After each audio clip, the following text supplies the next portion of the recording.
Та бүхэндээ энэ өдрийн мэндийг хүргэе намайг Ука Төмөр гэдэг миний хүс хий хүр сувагт давтан морилно. Амжилтаа яваа хүмүүс үргэлж мөрөө үлдээж байдаг. Тэмч учраас бид тэр мөрөөр явбал амжилтанд бас хүрч чадна. Өөрөөр хэлбэл тэдний байгаа байдлаас суралцаж хийж байгааг хийснээр бид мөн ялгаагүй амжилтанд хүрэх боломжтой гэсэн үг.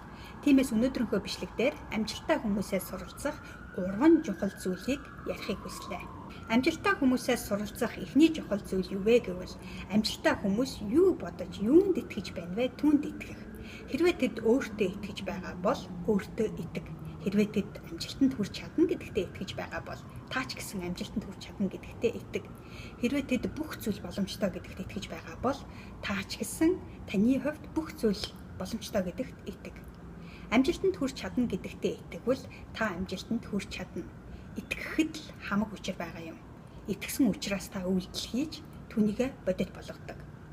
Итгэл маш хүчтэй. Итгэсэн учраас нэг бол амжилтанд хүрдэг, нэг бол ялагддаг. Хамгийн гол нь та юунд итгэж байна вэ гэдэг маш чухал. Чадна ч гэж бодсон, чадахгүй ч гэж бодсон таны зөв. Henry Ford. Хэрвээ та чадахгүй гэж бодож байгаа бол таны зөв.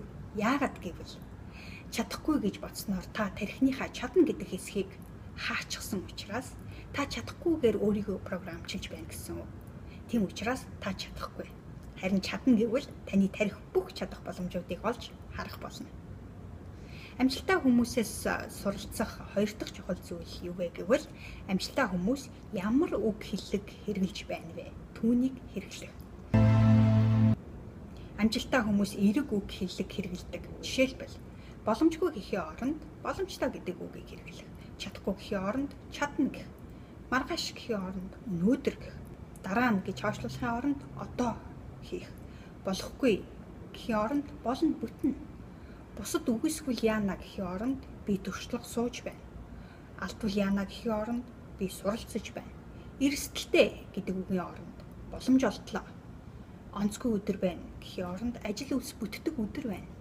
Хөгшдөд байна гэхийн оронд хийж бүтээдэг нас. Хүмүүс шүмжлээд байна гэхийн оронд намайг улам хурцлж байна гэх мэт үг хэллэг хэрэглэх зүйтэй. Тиймээс таны үгсийн санд ямар үг байна вэ? Сөрөг үг хэллэг ихэвчлэн байна уу? Эсвэл эерэг үг хэллэг ихэвчлэн байна уу? Амжилттай хүмүүсээс суралцах 3 дахь чухал зүйл юу вэ гэвэл амжилттай хүмүүс биеэ яаж авч байна вэ? Түүнээс нь суралцах. Тэд зогсохдоо яаж зогсож байна вэ? Нүдний харц нь ямар байна вэ? Ярианы өнгө аяс ямар байна вэ? Дүүрний хувирал ямар байна вэ? Хувцаслалт ямар байна вэ? Гэх мэтчлэн. Хэрвээ тэд тэгш сайхан зогсож байвал тэгш сайхан зогсож сур. Хэрвээ тэд асуудлаа шийдвэрлэхдээ маш тайван хандаж байгаа бол маш тайван хандаж сурах хэрэгтэй. Хэрвээ тэд хурдан төрөмгийг алхдаг бол хүн хурдан төрөмгийг алхаж сурах хэрэгтэй. Хүний нүд рүү харж ярьдаг бол мөн тэр бүгдээс нь суралцах хэрэгтэй. Тиймээс амжилттай хүмүүсээс суралцах зүйл их байдаг. Хэрвээ та амжилттай хүнтэй дараа нь тааралдвал энэ яасан азтай хүн бэ? Яасан мундаг хүн бэ гэж бодохын оронд би энэ хүн шиг амжилттай болохын тулд энэ хүнээс юуг нь сурах вэ? Энэ хүн юу бодож юунд итгэж байна вэ? Энэ хүн ямар үг хэллэг хэрэгжилж байна вэ?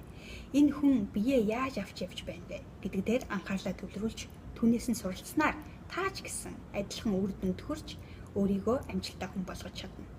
Амьдралаа сайжруулахын тулд өөрийгөө сайжруулах хэрэгтэй.